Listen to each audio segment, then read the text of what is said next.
अस्सलाम वालेकुम। कैसे हैं आप सब? मैं उम्मीद करती हूँ कि आप सब ठीक होंगे। आज मैं आपको तवे के ज़रिए और इस्त्री के ज़रिए समोसा और रोल पट्टी की रेसिपी बताऊंगी और ये भी बताऊंगी कि इन दोनों तरीक़ों में से कौन सा तरीका सबसे बेस्ट और आसान है। चलिए स्टार्ट करते हैं। बिस्मिल्लाहिर्रहमानिर्रहीम। यहाँ पे सबसे पहले 2 कप मैंने मैदा लिया है, 1 टीस्पून नमक और कुकिंग ऑयल हम 2 टेबलस्पून लेंगे। इसको आपने अच्छे से पहले हाथ के ज़रिए मिक्स करना है। मिक्स करने के बाद यहाँ पे नीम गर्म पानी का मैं यूज़ कर रही हूँ। थोड़ा थोड़ा आपने पानी ऐड करना है और अपने आटे को बिल्कुल सॉफ्ट सी डो में गूंद लेना है। यहाँ पे थोड़ा सा हम आटे को स्क्रैचिंग करेंगे। इससे क्या होगा कि हमें आटे को ज़्यादा गूंदने की ज़रूरत नहीं पड़ेगी। 5 मिनट के लिए हम आटे को छोड़ देंगे।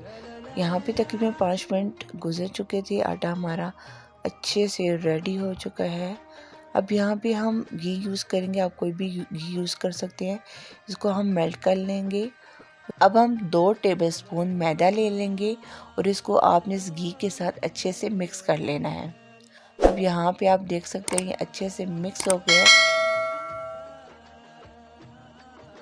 अब यहाँ पे हम अगेन आटा लेंगे और उसको आप किसी भी फ्लोर पे जो है डाल के उसको बिल्कुल एक स्टिक की तरह कर लेना है। ऐसा करने से क्या होगा कि हम इसके छोटे छोटे छोटे जो है वो बॉल से बना लेंगे और इन बॉल्स को हमने 2 हिस्सों में डिवाइड करना है। एक हिस्से में हम तवे पे बनाएंगे रोल पट्टीज और दूसरे में हम इस्त्री के ज़रिए बनाएंगे। तकरीबन 7 से 8 मैंने जो है वो इस्त्री के लिए बॉल रखे हैं। जैसे हम रेगुलर घर में रोटी बनाने के लिए बेलते हैं, ऐसे ही आपने छोटे छोटे जो है वो रोटियों को बेल लेना है। बहुत बारीक नहीं बेलना, बिल्कुल नॉर्मल से आपने रखना है। अब यहाँ पे जो हमने लही सी बनाई थी मैदे और ऑयल की वो हम डालेंगे। उसके बाद इसके ऊपर आपने मैदे को डस्ट करना है। अगेन आपने दूसरा इसके ऊपर रोटी रख लेनी है। ऐसे ही करते हुए आपने सारी 7 से 8 रोटियों की लेयर लगानी है।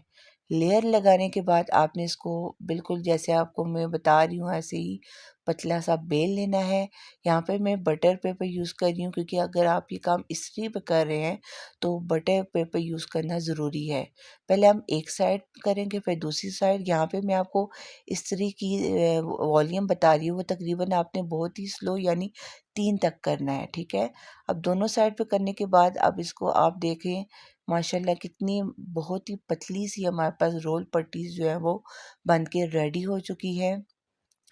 ये तरीका जो है वो बहुत ज़्यादा वायरल हुआ था। बहुत लोगों ने इसके ख़िलाफ़ बातें की कि ये टाइम वेस्टेड है और हमारी पट्टीज़ भी सही नहीं बन रही, मैदा भी वेस्ट हुआ है। लेकिन ये गलत बताया उन्होंने, क्योंकि अगर आप इस्त्री की स्पीड को लो रखेंगे तो आपकी परफेक्ट पट्टीज़ जो है वो बन के तैयार हो जाएगी।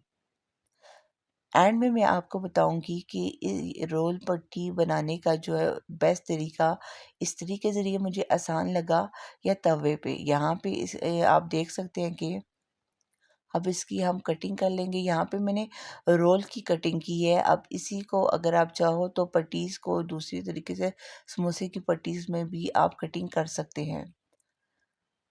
चलिए जी, हम दूसरे तरीके से अब करते हैं। यहाँ पे अगेन आपने जैसे आम तरीके से हम रोटी बेलते हैं, आपने छोटी-छोटी जो है वो रोटियाँ बेल लेनी है।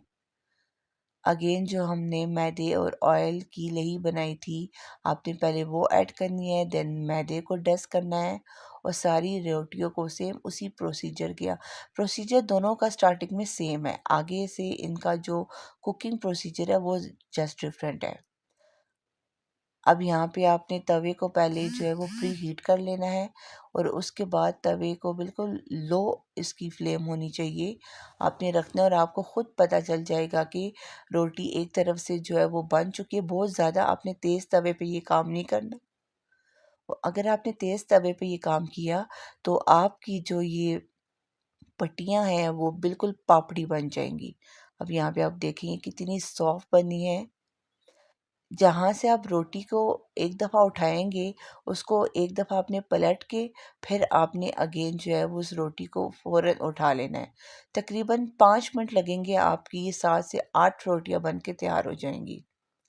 ये काम अगर आपके पास 10, 12, 13, 14, 15 भी अगर आप छोटे-छोटे बॉल बना के करें तो उसके साथ भी आराम से कर सकते हैं। और आपने एक और बात का ख़्याल रखना है कि किसी भी रुमाल के अंदर बना के आपने फ़ौरन रखना है, क्योंकि हवा वगैरह की वजह से भी आपकी जो ये पट्टीज़ हैं वो ड्राई होके जो है वो सख्त हो सकती हैं। अब यहाँ पे इस स्टेप को मैं कैंसल भी कर सकती थी, कट भी कर सकती थी, लेकिन मैंने नहीं किया क्योंकि सम टाइम ऐसे होता है कि घर में हम रोल पट्टीज़ वगैरह बना रहे होते हैं तो वो ख़राब हो जाती है। तो ये नॉर्मल है, किसी से भी ख़राब हो सकती है, इसमें टेंशन लेने की ज़रूरत नहीं है, क्योंकि हम ये डेली बेस पे काम नहीं करते, कभी-कभी करते हैं, तो कुछ भी काम ख़राब होने के चांस हो सकते हैं। अब यहाँ से भी इसको हम हाफ़ कर लेंगे और इसको भी यूज़ करेंगे, ये इस्तेमाल हो जाएगा हमारे से। अब यहाँ के वे जितने भी हमने रोल समोसा पट्टीज़ बनाई है, अगेन इन सबको आप ऊपर-नीचे लेयर्स लगा के रखेंगे। आप स्केल को भी रख के जो है वो परफ़ेक्ट कटिंग कर सकते हैं। अब ये जो एक्स्ट्रा हमारे पास रोटियाँ बच चुकी हैं, इसको आप वेस्ट नहीं करेंगे। जब भी आप दही भल्ले, चाट बनाएँगे, तो उसमें आप इसको यूज़ कर सकते हैं। अब इसी तरह आपने चारों कॉर्नर को इक्वल काट लेना है और देखिए माशाल्लाह कितने मज़े की हमारी रोल पट्टीज़ बन के तैयार हो चुकी है। इसी को अगर आप हाफ़ में कट करेंगे, तो ये आपके पास समोसा पट्टीज़ भी बन जाएँगी। अब ये जो लास्ट में ख़राब हुआ था, इसी को हम हाफ़ कर लेंगे और ये समोसे में हमारे पास ये पट्टी यूज़ हो जाएगी। लीजिए जी कितनी आसानी से और कितनी ढेर सारी हमने रोल पट्टी बना ली है। अब आपको मैं बताती हूँ कि इन दोनों में से बेस्ट तरीका कौन-सा है। तवे पे रोल पट्टी बनाने का तरीका सबसे बेस्ट और आसान है, वो जल्दी बन जाने वाला तरीका है। जबकि इस्त्री से भी आप बना सकते हैं, लेकिन उस पे आपका टाइम थोड़ा ज़्यादा लग जाएगा। ओके जी, फिर अपना ख़्याल रखिएगा। एक नई वीडियो के साथ फिर मिलते हैं। दुआओं में याद रखिएगा। अल्लाह हाफ़िज़।